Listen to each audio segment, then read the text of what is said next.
Welcome back to a Celtic State of Mind. I'm Paul John Dykes, and I thought we needed a little bit of positivity in the world of Celtic. So I'm welcoming back Brian Degnan. Brian, you might have one or two things to get off your chest, young man. Yes, it's been quite a bit of time since I've been on the podcast. Since I've last on, I've got less hair, a wedding ring, being honeymoon, got a new job, and Celtic have absolutely imploded in a way that even the cynic in me didn't quite see it coming. No. And I don't know about adding a lot of positivity, Paul. To be fair, usually I like a bit of Friday chat, a bit of banter, but it's we're starting to become the banter club, I'm afraid. So I'm not sure how positive it will be overall. This is the big thing, Brian, right? And I do think that when you are focused on something every single day, every nuance, every move, every shake, every jersey, every goal, you do tend, I think, to scrutinise everything. You scrutinise everything because you're talking about it every single day, you're covering every single game. And I don't think for a moment that we are ahead of the curve any more than anybody else, but you're certainly scrutinising everything. But one thing this morning that occurred to me was this is exactly what should have happened after the COVID season, but it didn't. They got away with one after COVID, right? Because of Ange. They got away with one. They shuffled the deck chairs around a wee bit, Brian. Couple of ins and outs, get them back in, but bring them back in a different position, all that kind of stuff. And then continue as they did before. Nothing has actually changed. So the things that were absolutely infuriating, beyond those beyond our control, the stuff with our football club, the way that we were operating at that time, Brian, the reason that we ended up going live every day, it's the same reasons. It's the blocking out of the fan voice, having absolutely no influence whatsoever on how the club does their business, and basically being treated with contempt. And then what happens, though, is it's out there for all to see when the word incompetence being used quite a lot to describe our recruitment and our business dealings through, via the CEO. I'm not going to use the word incompetent. I'm going to use the word incapable. He's incapable of doing the job, Brian. It's not that he does the job bad. He can't do it at all. So I'm going to look today at all the different individual clubs who have got no skin in the game, who will be, I think, reluctant to do business with Celtic in the future. We've got the Daizen Maeda situation. Just when we thought it couldn't get any worse, they throw the Daizen Maeda one into the mix, right? Another unhappy player for the next 6 months, potentially. We know how this pans out, Brian. But the conversations we're having now and the coming together that we've seen over the last 48 hours from fans and fan groups, which has just been tremendous. This actually should and would have happened after COVID had they not won a watch with Ange Postecoglou. I think you're absolutely right. And what's really interesting, Paul, is if you look at Celtic, we talk about if you know your history, and history always repeats itself. Now, I joined this podcast just after the departure of Neil Lennon, I believe, right, in the COVID season. And I remember one of the first points I made, because I was looking earlier on at a few things, and I remember I spoke about strategy. I says, this is the moment where the board regroup and they have to have a strategy moving forward. And if you recall, at the time, we were doing the countdown towards new managers and we're linked to all these people. And I said, it almost doesn't matter who the manager is if the club doesn't have a strategy in place. Celtic's a big enough club that the coach should match the club and not the other way around. Mm-hmm. Which means we have to have a clear way of playing, a clear style, that helps the pathway, yada, yada, yada. Kev Graham and I, after Ange had joined, and I was really supportive of Ange because it was, I thought, a fresh new thing, but that also coincided with Don Mackay coming in. Yeah. So it was that double whammy of new thinking. So we thought, okay, here we go, we've got a coach with a dynamic style, bit of unknown, this is something different. We've got a guy who's talking about modernising the club, having a strategy, here we go. And I remember Kev Graham and I having a chat, and it was about, I think it was after our first European game, and I said, we're going to take a few slaps along the way here, but we shouldn't be focusing on the next 4 weeks of qualifiers. It should be the next 4 years and where we're at and where we go. And I can almost take a season of rebuilding, restructuring, re-strategising if longer term it leads us to that place. Now, fast forward a few years, and we're almost back at that exact same position. Yep. We've got a squad of players, several of which, as we're going to discuss, apparently want to leave. So we've retained them. We've signed terribly in the transfer window. Everyone's furious at the board and the way the club's run. They all want change. You could have cut and pasted a clip of me saying this back in the COVID season to now, and nothing's changed. And therein lies the problem. The complete lack of change. The complete lack. Now, any organisation, right?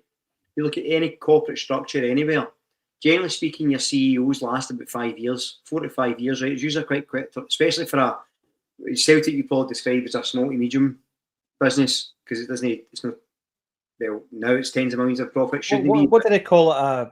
A medium enterprise. I think that's where medium enterprise. Yeah, yep.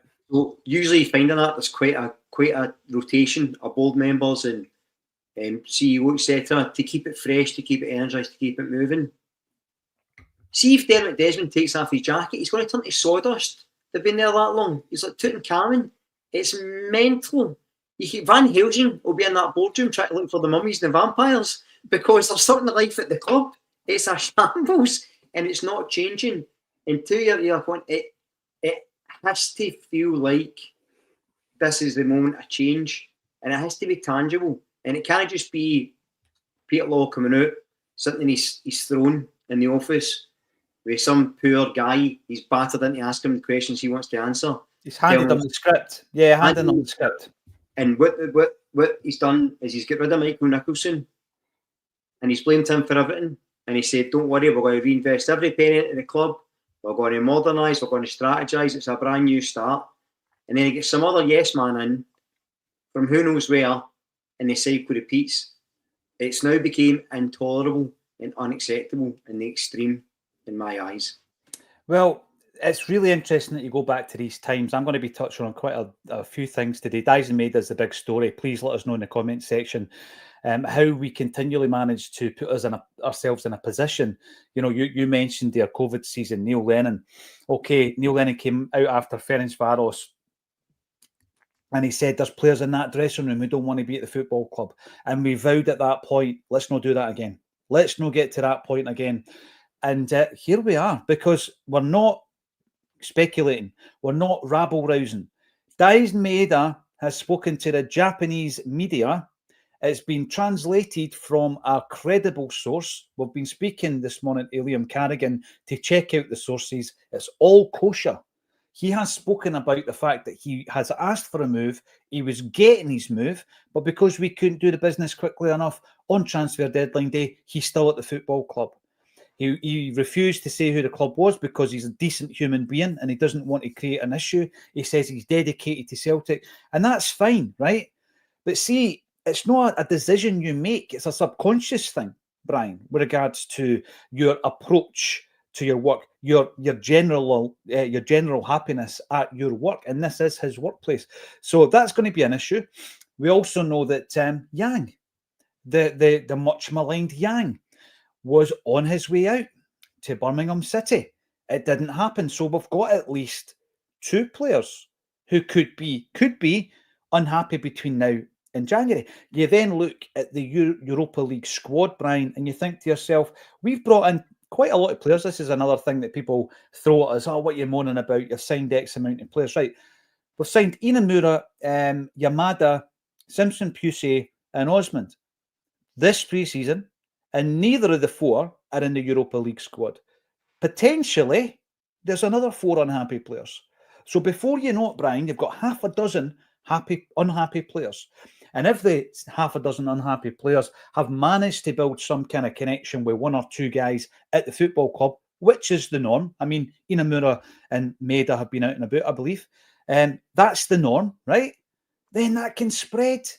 And before you know it, you have an unhappy dressing room and an unhappy practice area, a training pitch.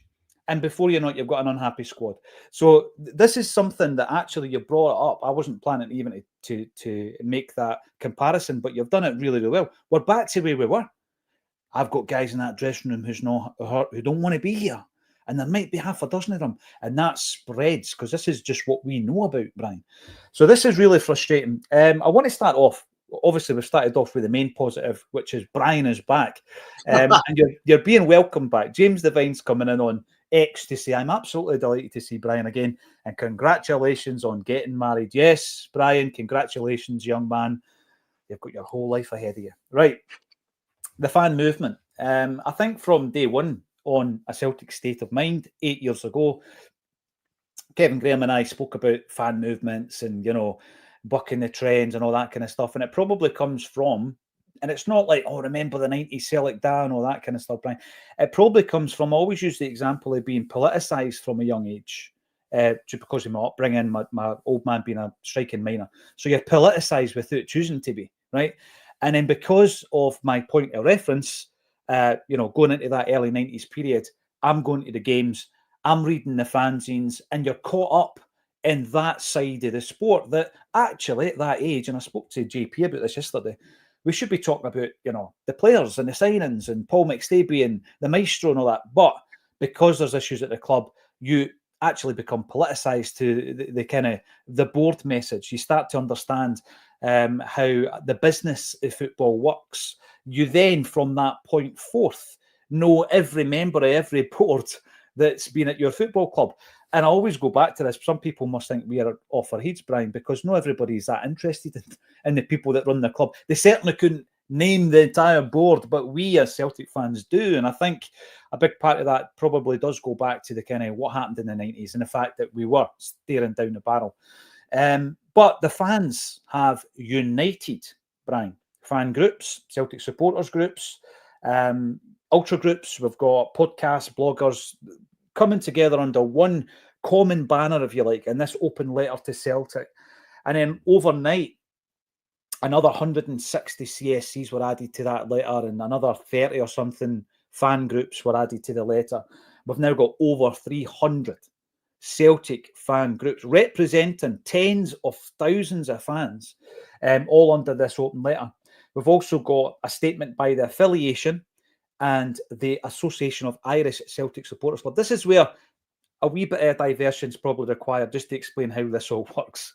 So there's quite a lot of associations out there, right? So you've got an association over in the States that look after the supporters club's interests over there, North America, right? You've got the Irish Celtic Supporters Club affiliation, the Association, of Irish Celtic Supporters Club. You have an affiliation which is Scottish-based, looking after non-Glasgow and surrounding areas clubs, right? And then you have the association, which was formed back in the 1940s, I believe. And they, interesting enough, have not made a statement, Brian. So the Celtic Association have not made a statement. The Celtic Association, who have 2 tickets in the boardroom every single home game, have not made a statement speaking up against the board. Can you think any reason why that might be the case, Brian? No, it's baffling, isn't it? It's a bit of a mystery. You need to get Lansbury on the phone to try and solve it. Yeah, it's an interesting one. Now, this is the thing, you can't get too cosy if you then want to take somebody to task. And I'm going to say it right now. I had a wee look actually on their website. So the CSA, the Celtic Supporters Association, which had been going for a long, long time, I remember at the time backed the old board when Fergus was in. They backed the old board. They were against the takeover. They thought the old board were the right people for the job. And the thing is, Brian, I know that they've changed, obviously, in terms of personnel since then. But there's that favourite buzzword of mine, culture, comes into it. There's a culture that runs through our football club. There's a culture that runs through the Celtic Supporters Association. And the culture for me is one that will side with the football club, that will not rock the boat, because they've got a cosy wee shoe-in at every home game in the boardroom, right? So they're part of that culture, if you ask me.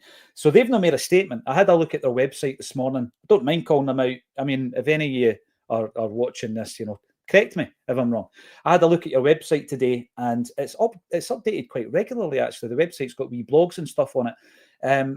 In terms of their clickable links at the bottom, they've got a Facebook and a Twitter page. You go in there, absolute no update whatsoever on their Twitter for years, literally for years. They've retweeted a few things. Certainly no statement, Brian. But what I was hearing yesterday is, first of all, there was a rumour that Michael Nicholson was going to be doing some kind of Sky Sports sit-down interview. That might have been quite interesting. The thing I would say about that, though, And it's, the Sky people asking the questions are not as invested as Celtic supporters. They don't know the nuance of what's going on here. Their line of question might be, all these Celtic fans are singing sack the board and they've won all this stuff. I mean, what's going on there? And it opens the floor for Michael Nicholson to just stand up for the football club. So I'm not sure that would have gone that well, Brian. No, absolutely wouldn't have. And I think the situation you're in, and it kind of goes back to what you spoke about at the start there. What always makes Celtic unique, and I've said this before, is the fan base, right? And that's not us, congratulating ourselves, patting ourselves in the back. It's what every player that comes and plays at Celtic Park on the European night will talk about the fans, they talk about the tifos, talk about the colour, the atmosphere, yada, yada, yada. The Celtic, board, when they want favourites, talk about, oh, we've got the best fan base in the world, this and that. The unique selling point of Celtic Football Club is the fans, right? And our passion for it. And yet, we're ignored. We're dismissed. Mm-hmm. And this can all be summed up by one word: communication. There is none. And that goes to your point about the interview the alleged interview with Michael Nicholson with Sky Sports.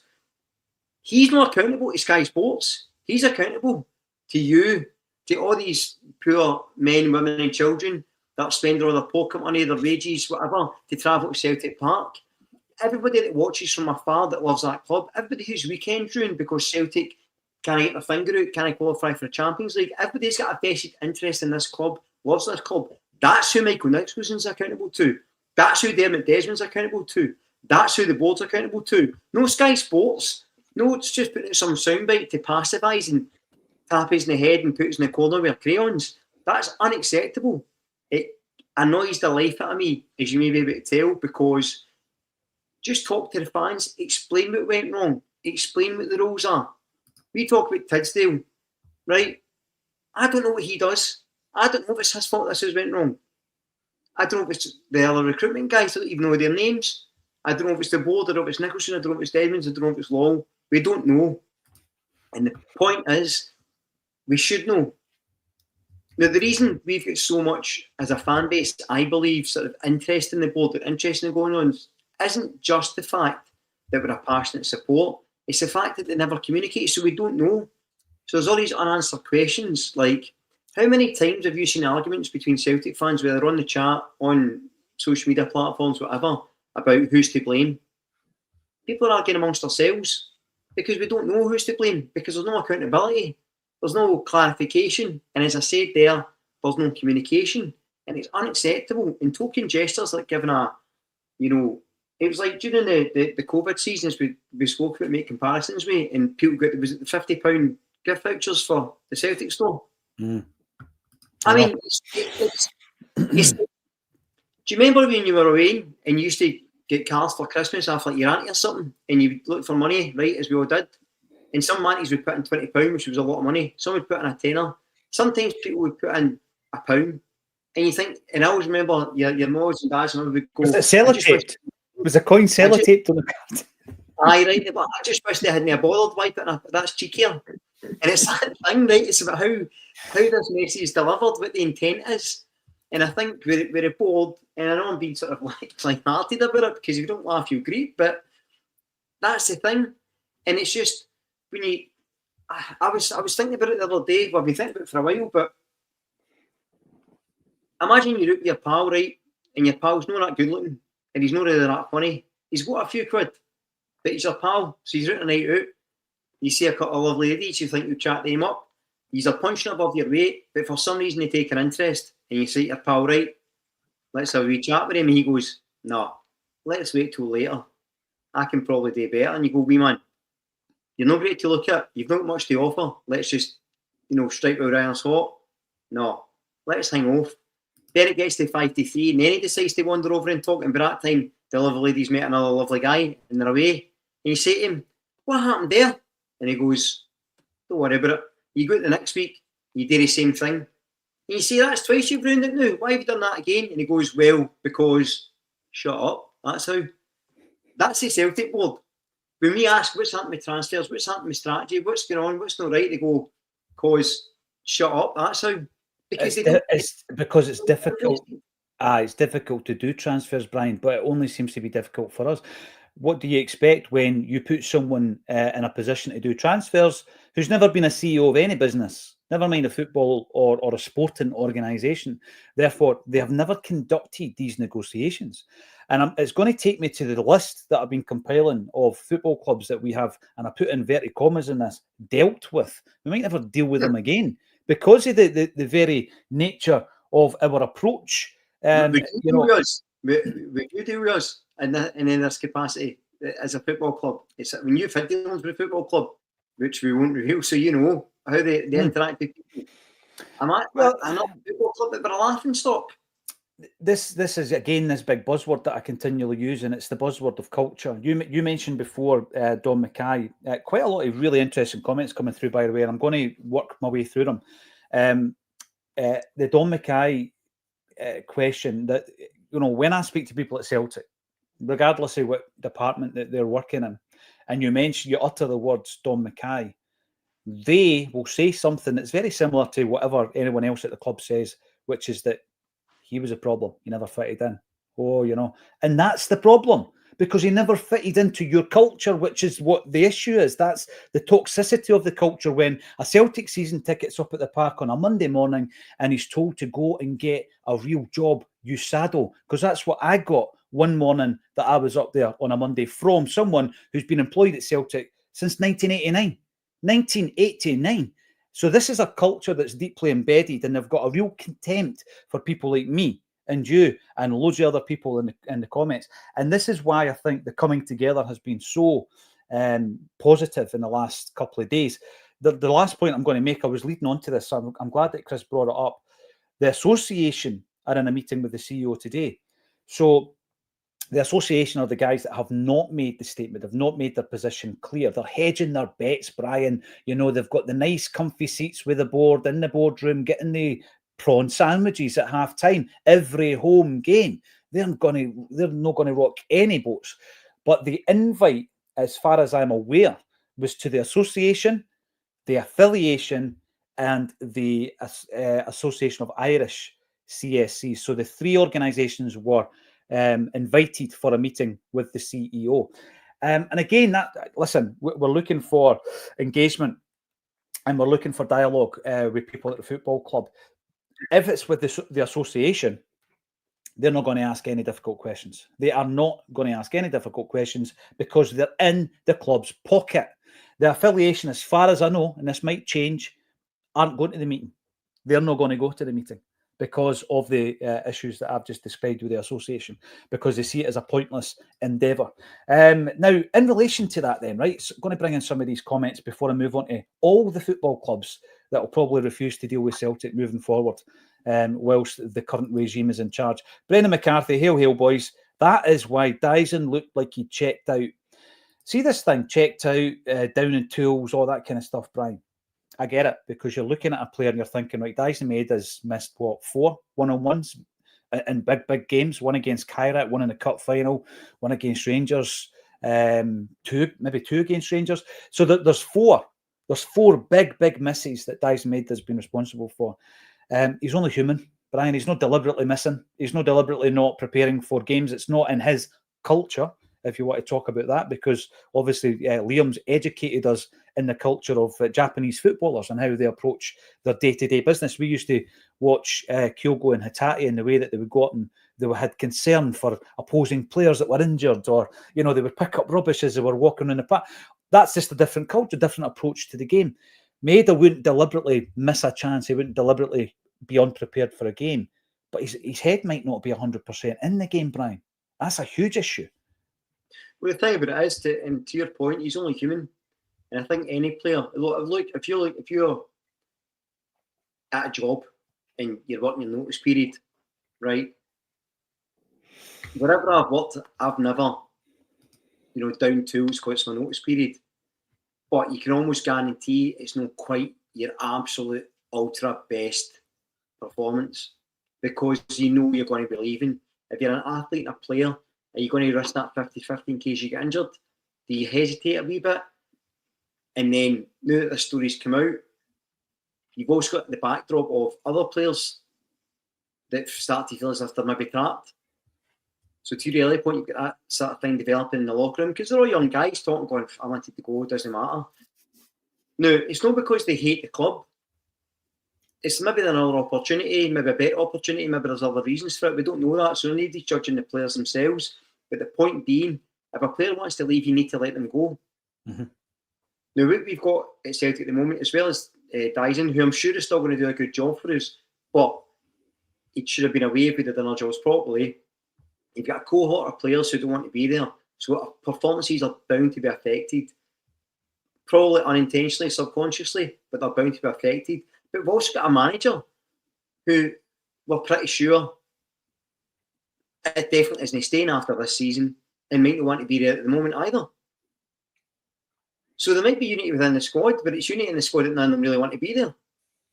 And I tell you what, and I know we've laid into the board and stuff, and rightly so, but Rodgers as well, I think he's checked out for a while. Now, maybe that's me talking out of school, but it just seems like, if I look at the performances since Munich, the football's been terrible.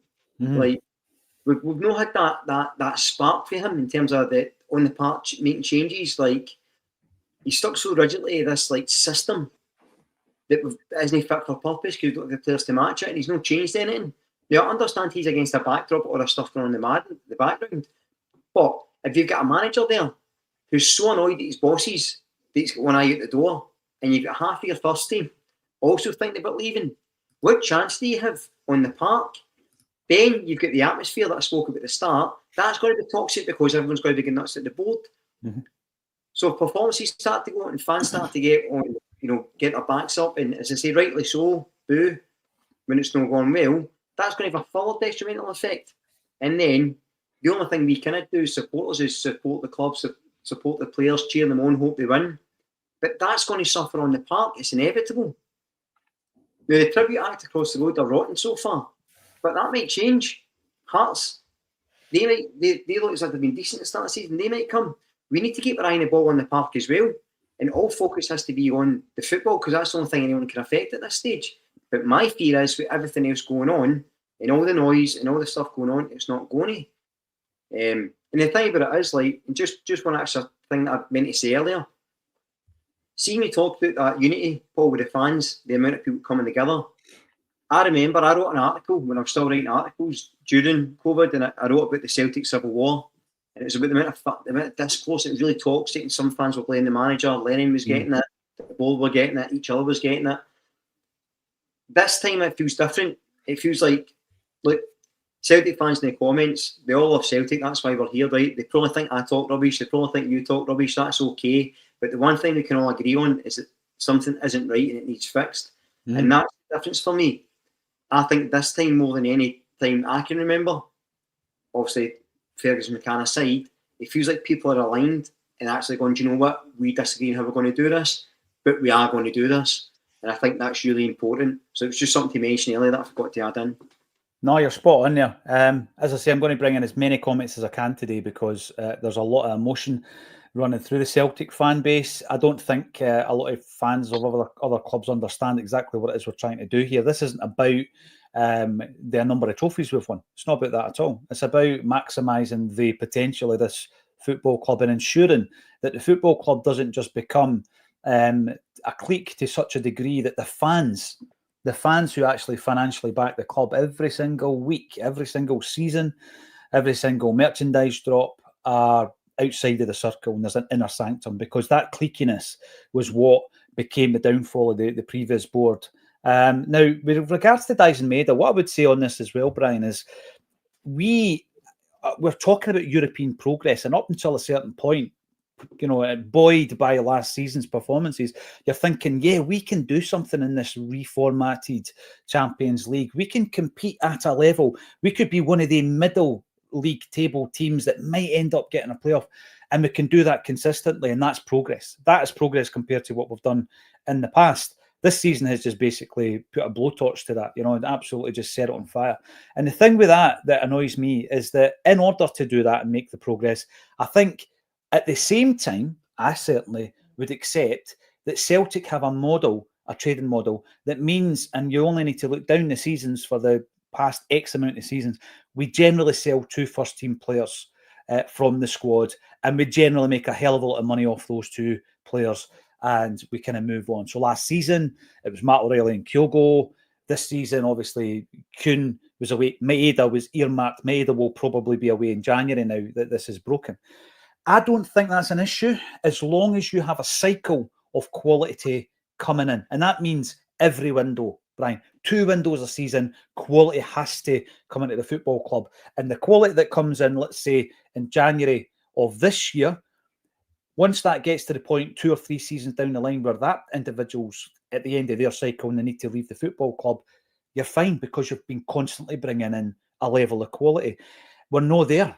We're off that cycle. We're off the beaten track, so that we're at a point where if Daizen Maeda was to have left in that window, there's a massive gaping hole of assists and goals at this, which, by the way, there already is because of the departures of Kuhn, Ida, and Kyogo. We couldn't afford that. It'd have taken us over 100 goals just last season if Maeda had left, goals and assists, which is just unthinkable, Brian, right? Because we're lacking creativity as it is. So I don't have an issue with the system as long as the system's been operated properly. And if the system and the strategy is that we sell 2 of our top players every single season, we can still progress, Brian, as long as we're constantly bringing in quality.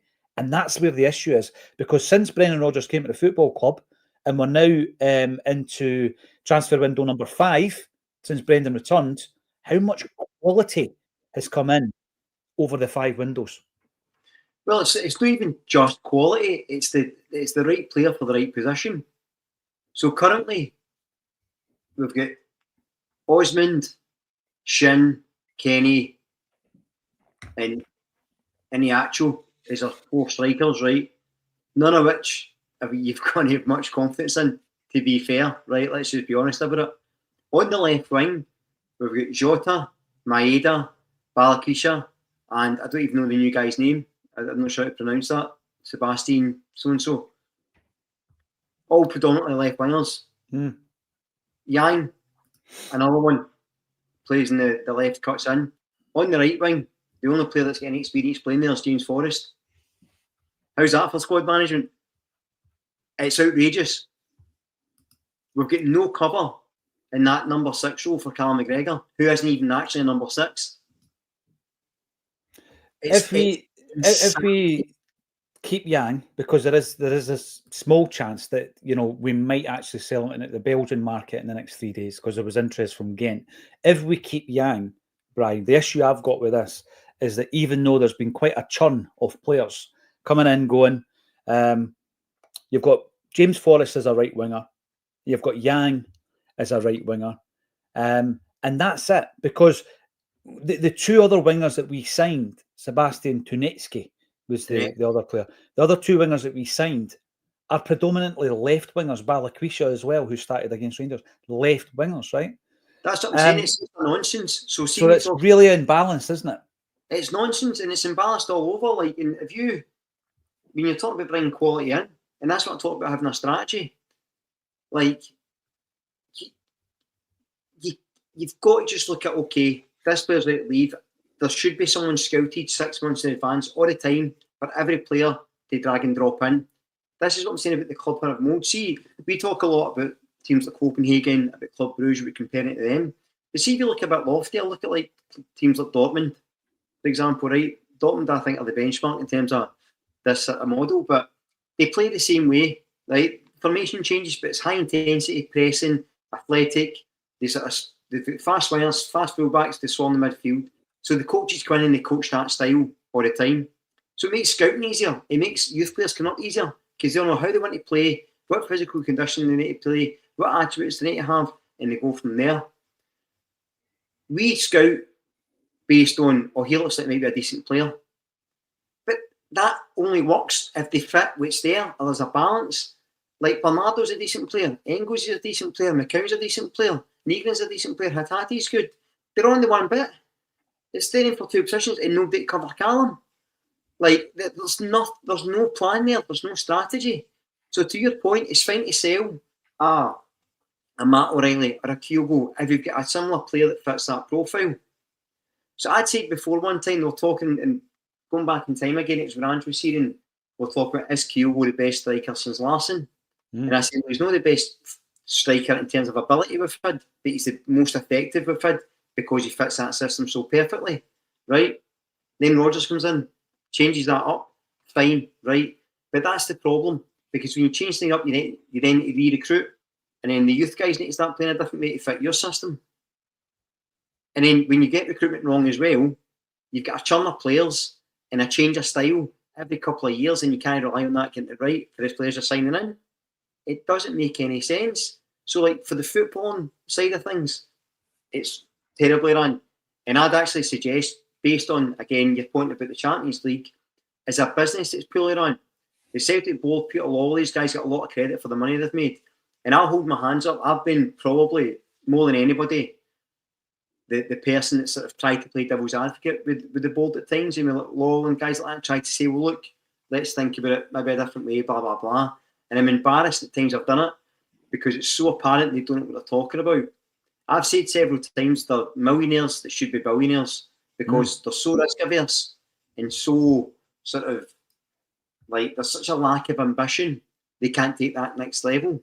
But actually now they've got to the point they've been in situ so long, like anything, like if you look at political parties, if they're in power for too long, it starts to go wrong. And that's what they've done. So even the basics they used to get right, where the player trading and they making money and this and that, they don't do that right anymore either. And if you're a CEO of a bit in my company I work for, if I was to take a gamble against all advice from all our stakeholders and make a £40 million gamble and it didn't pay off, my head would roll because that's how companies work. But at Celtic, it's in-house, it's fine because we're all getting our wages, we're all right. Peter Law at the AGM will say some snide remark about Rangers and keep everybody back on side. It's an utter nonsense at every level. Youth, pathway, first team, recruitment. I would suggest management at this stage and certainly at the senior levels. And there's no structure behind the scenes no matter what anyone tells you. No, you're right. And they do hide behind, their own media, if you like. They'll speak to their own media, which is basically propaganda then. If It's you're an getting echo somebody asks, it is. You're employed by the person you're asking questions to. You're not going to ask them anything difficult. Come on. Paul Rees, I'm late to the party, lads. What's up with Maeda? Maeda has spoken to the Japanese press because he was late to the international camp, and he said it was domestic club issues, and he expanded to say that he was in discussions with another football club, but Celtic couldn't sell him because we didn't have a replacement in the building for him. So very concerning. Another thing I want to bring up in relation to all of this and all the comments that are coming through is that people think that it's impossible. It's impossible that Dermot Desmond's there. He's got all these shares. He's a billionaire a couple of times over, and he's an immovable object and all the rest of it. But what I find quite interesting, Brian, is the stories that we get from first-hand sources, right? So we hear from, even recently, John Hartson gets a phone call from Dermot Desmond prior to him signing for Celtic. He gets a phone call directly from Dermot Desmond. And the way John tells the story, he's like, oh, it's a Celtic owner, because everybody just calls him the Celtic owner. He's not the Celtic owner. He's got 34.7% of shares. He's a shareholder. He's a non-exec director. So you're wondering, why is he phoning players? Why is he appointing managers? He appointed Martin O'Neill. Stories, been well documented. He appointed Martin O'Neill. He appointed Brendan Rodgers. These are people that he has appointed. He's the guy that spoke to Ange Postecoglou. Ange Postecoglou tells the story that he gets a phone call it's a Zoom call. He talks about being in Australia with his wife or Japan with his wife, and he gets this Zoom, and it's Dermot Desmond that's on the other end. He's speaking to Dermot Desmond. So Dermot Desmond is involved in making these decisions at the football club, Brian. There is no doubt about it. There's too much evidence to suggest that he's not. And then you hear about players. And you hear about the Paddy McCourt story. It's a funny story when you're in a night where it's a speaker's night and all the rest of it, and Gordon Stratton tells the story and Paddy tells the story himself, and you think, oh, that's pretty funny. But Dermot Desmond was the guy that made sure Paddy McCourt signed for Celtic.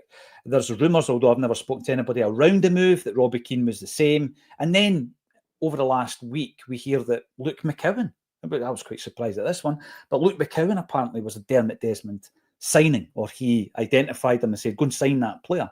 That came from Andrew H. Smith, who is from the Celtic Underground. He was speaking on PLZ Soccer at the time. Go and check it out.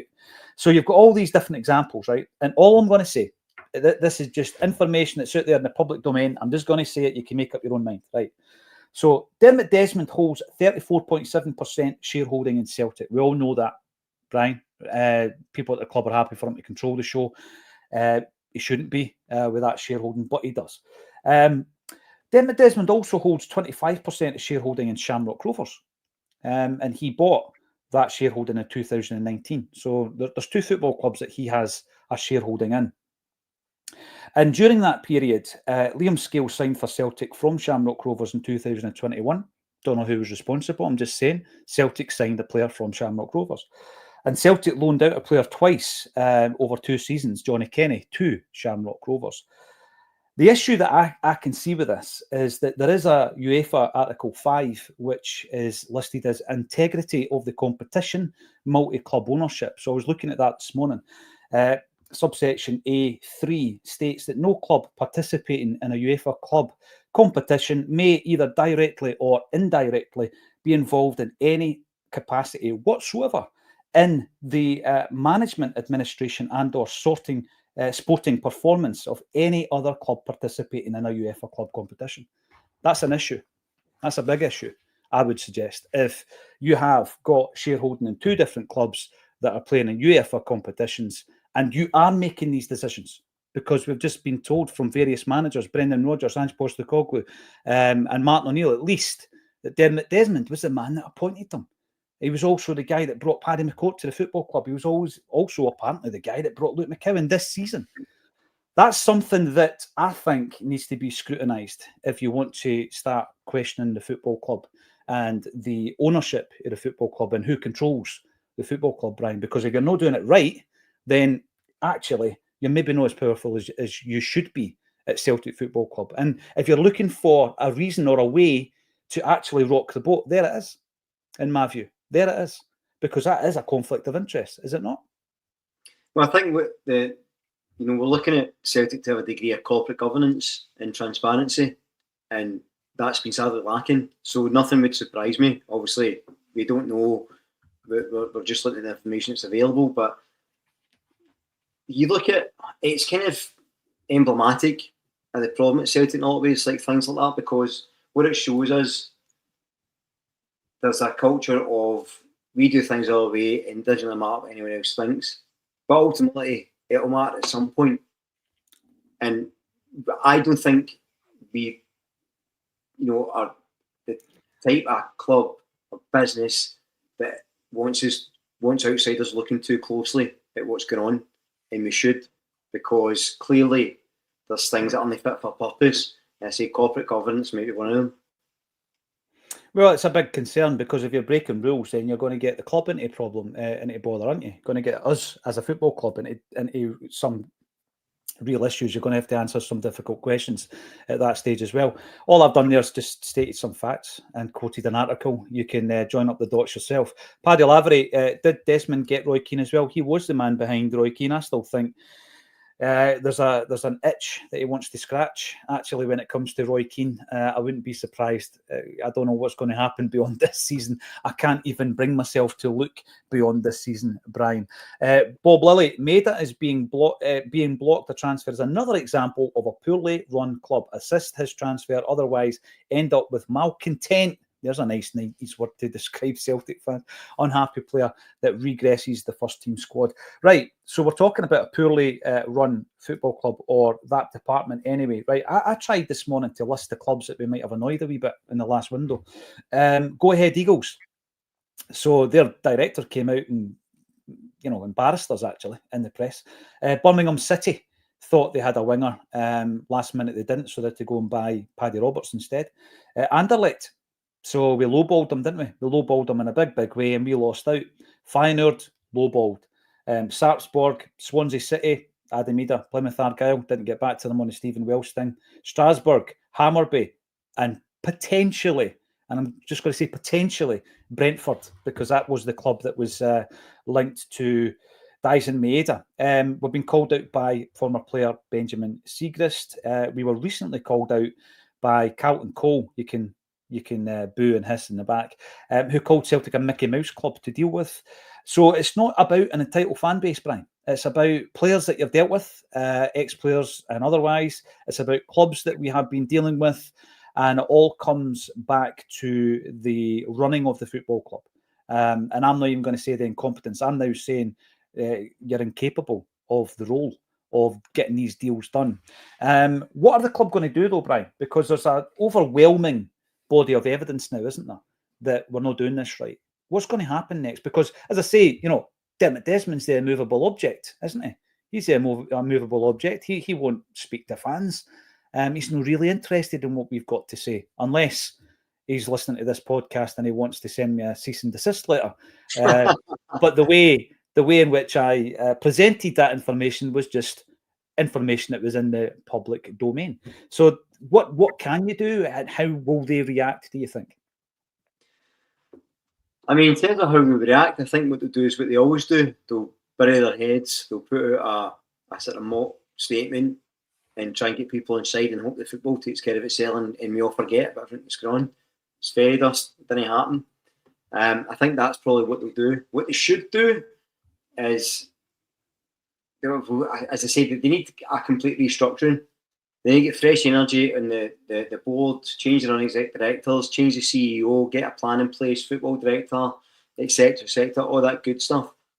But in terms of relationships with the clubs, they need to go on a major talent offensive. They need to pick up the phone and say, listen, this is so-and-so, I'm the new CEO, I'm the new head of recruitment. I can only apologise for things you've had in the past. That element's no longer at the club. Moving forward, we're going to be more transparent, we're going to be easy to access. Apologies again. We'll arrange a friendly weeks in the summer, something like that, right? There's got to be, you need to go on a channel offensive, because not only is it dangerous if clubs don't want to deal with us, the agents that work for those clubs, or the agents who they know who deal with us on their behalf, they start to talk. And if they don't talk, there's problems there as well. Because I've known football agents in the past, and like most people, they go, don't like dealing with him, I've been that off. It doesn't. That's the reality. It doesn't matter if the offer comes out. If they wants to go and it seems like a great fit, the agents aren't even keen to go. Nah, they're not a deal with, so I'll get you a better move. Don't worry. That's the reality. So you get the agents to consider. The other thing we need to consider: we're talking about having unhappy players at our club. What about the players that leave us thinking we're a shambles? What is Adam Maeda telling guys at Swansea, other teammates? What are those of us when they go? So see, even Maeda, and I don't use him because I don't imagine he would, but see like a Yang, for example, say he goes away to Birmingham in January and he's like, shambles up there. Players talk like any workplace, like any colleagues. And if the reputation is, don't go to them, by the way, they're a shambles, look what's happened to so-and-so. So-and-so wanted to leave, it was happened to him. What if they say, look at Arne Engels, he's come in, he might have wanted to go. It's because he fell out of favour with Belgium, he's not picked with them anymore. But they've kept, he was stuck there now for another year. He's missing his chance. That's ruining that boy's career. I don't know if any of that's true, but the fact is that's when players are likely to speak if they leave. So you get players that are speaking bad about us to other players who might tell their agents, I'm not going to Celtic, they're a shambles, I've heard. I've so-and-so. The agents know what to deal with because they go, they're a shambles, I'm not going up there. Clubs that go, don't bother taking an offer for Celtic, I'm not going to entertain it because they're going to get low-balled. We're going to ask for 10 million. They're going to offer us 600 grand and a bag of ginger bottles. Let's not deal with him. They're a waste of time. There's serious knock-on effects to these things. It's not just fans being annoyed.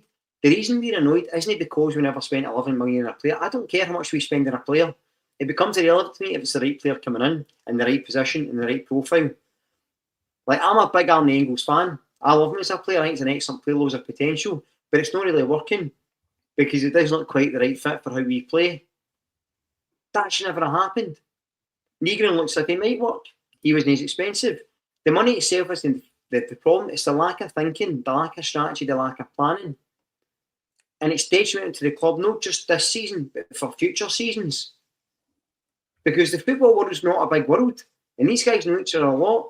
And to get players to come to Celtic, whether we like it or not, you're convincing people to come and play in Scotland.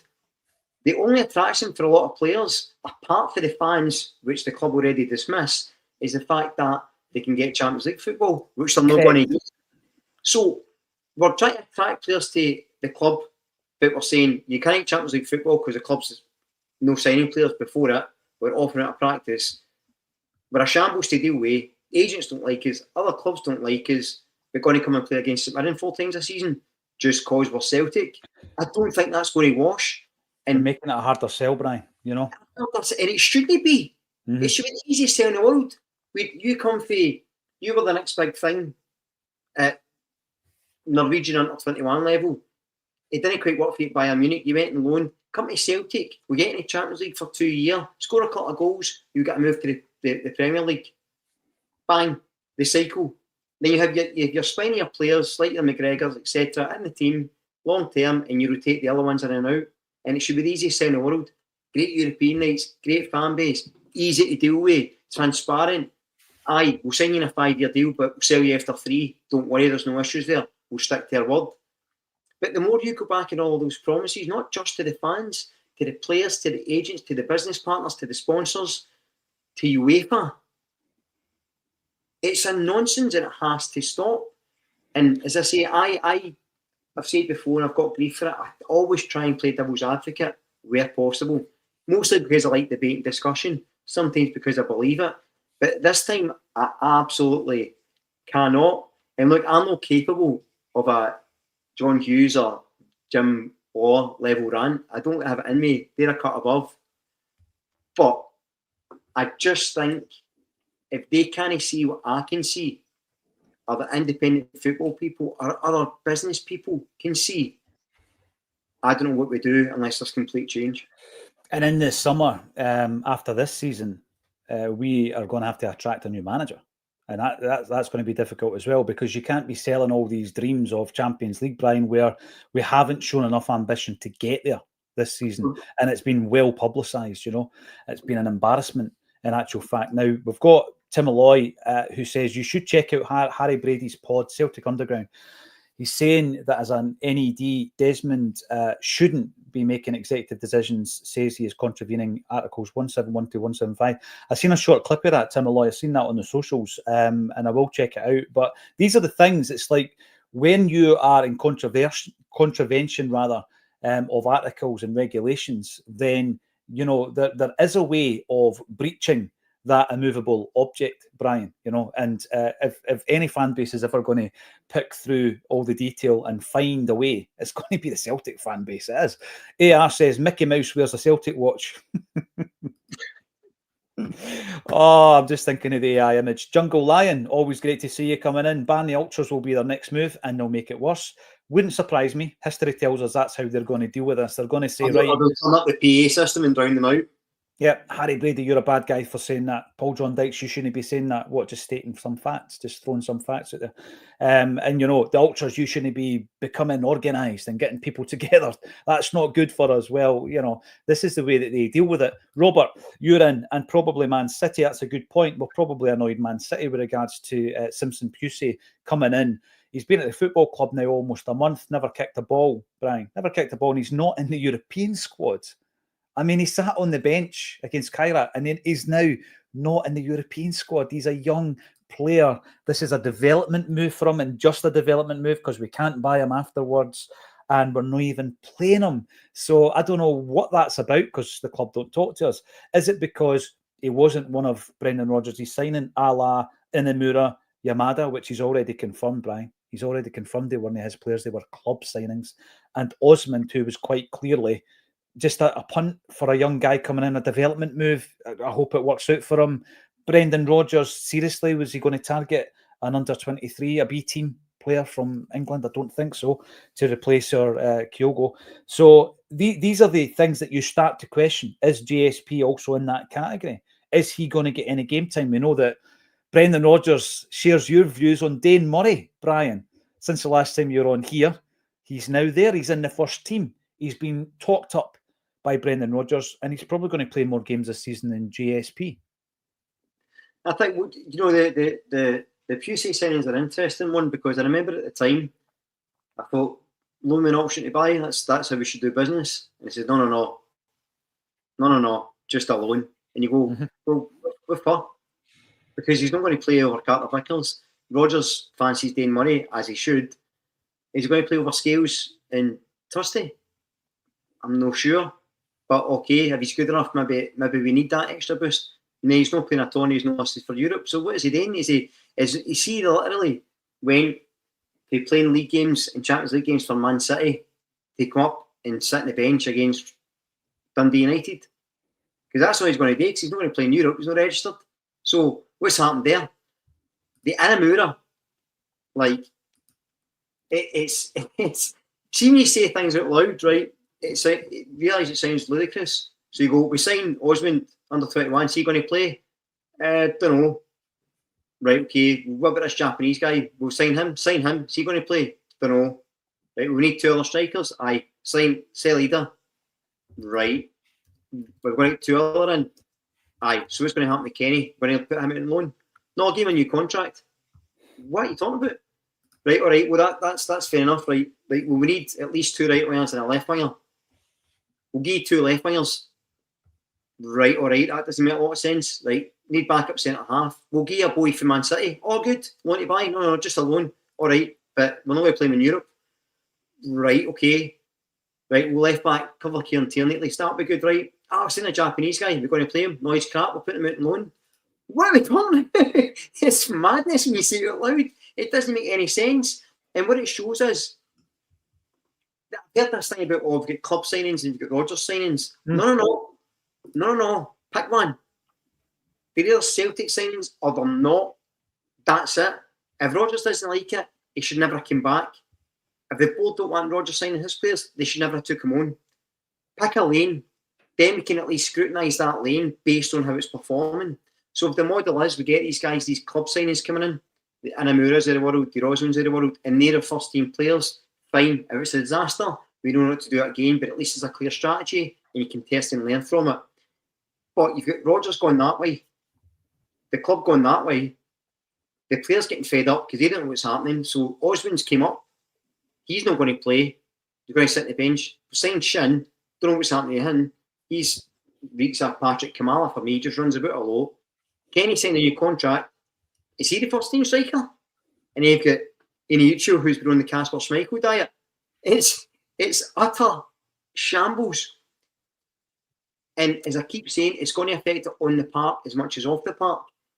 So people can get annoyed at saying he's always moaning about the board. Well, we have to, because now it's reached a critical stage where action has to be taken, or the club we love will suffer immeasurably. But in the short term on the park, it's also going to suffer because Rodgers he's got his boo-boo face on, he's fed up, he's clicking his wee Tom Fords. Want to get home, like Dorothy, right? He doesn't want to be here. Half the squad doesn't want to be here, and half the squad he doesn't want to play because they've only signed him. The whole thing's a shambles, and it needs a real reassessment before we get to January. And only for the fact that the tribute act are rotten and the other teams in the SPL probably won't be consistent enough, are we likely to probably still scrape this league? But I tell you what, it's not going to take much for us to fall off very, very quickly. And it's a disaster off the park will then become a disaster on the park.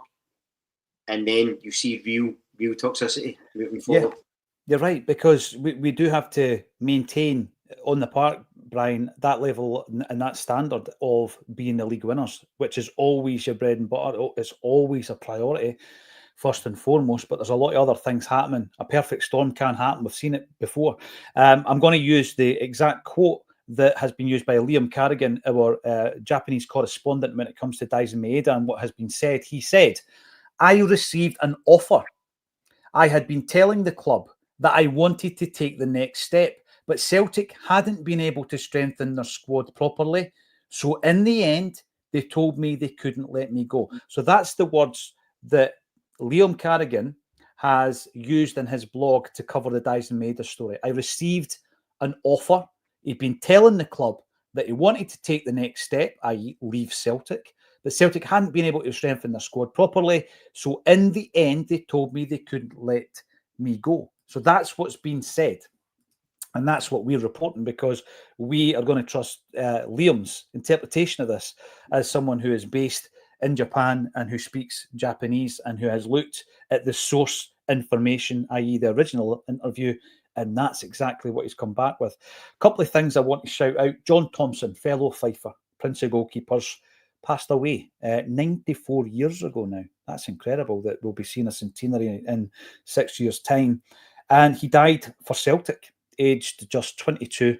He's a hero, an absolute hero. And if you go up to Cardenden, be sure to visit the various monuments to John Thompson. Go and visit his grave in Cardenden. There's also a museum area in the local community centre that you can go and check out as well. And there's the John Thompson pitches as well in his memory. He's one person that I think should always have something permanently outside Celtic Park, as he gave his life for the football club. And some sad news that I saw last night is that Bobo Baldi, unfortunately, is really struggling with his mental health. He has been locked up, actually, after 2 different incidents on Tuesday and Thursday in Marseille. And he is in a psychiatric ward at the moment. So hopefully Big Bobo recovers, Brian, because these things can happen to anybody and without warning. And hopefully it was an incident that has come to a head and can now be treated, and the big man's getting all the best treatment possible. So there you have it. Brian comes in to add a bit of positivity, and we struggle to find that. I think we struggle to find that. But how do you wrap this up any other way, Brian? It's about being a realist, right? It's about being a realist. We're not scratching about looking for negativity, but I think what happens here is, and by the way, I loved this yesterday. So we were getting lots and lots of other groups sending us their details, Brian, saying, can we be added onto this open letter? And Not the View. It came full circle. Not the View asked to be added, and I just thought that is tremendous. Not the View. The originators of the street movement, they gave space in their fanzine back in the 80s and 90s to guys like Save Ourselves and Celts for Change. So it was great that they are getting on board with us. There has to be change. And obviously, if anything massive happens, I'll happily jump on for an emergency broadcast over the weekend. I was thinking about covering the game. But really what I would be doing is the game would be on in the background, and I would just be talking to everybody in the comments and responding to all your fears and your frustrations. So I'm still thinking about doing that. Keep an eye on the socials, because there's a lot to discuss. All I've got to say though, Brian, an absolute pleasure to have you back, my friend, and hopefully we can do it with smiles on our faces at some point this season as well. Definitely, 100%. And look, for everybody that's tuned in, let us let us moan and rant and rave, and let it get out of your system. Have a lovely weekend. Stay happy, stay safe, stay positive. Yeah, absolutely. The Celtic fans have stepped up, and there are issues and problems at the football club, but they're not unsolvable. It's we've got the money in the bank, we've got a successful team currently, and we've got a fan base, really a fan base like no other. That's what that motto should be, rather than a club like no other. So I think coming together is going to be a good thing, and we'll report every single step of the way. Thank you, everybody, for getting involved, and thank you to Brian Degnan for joining me on A Celtic State of Mind. Cheers.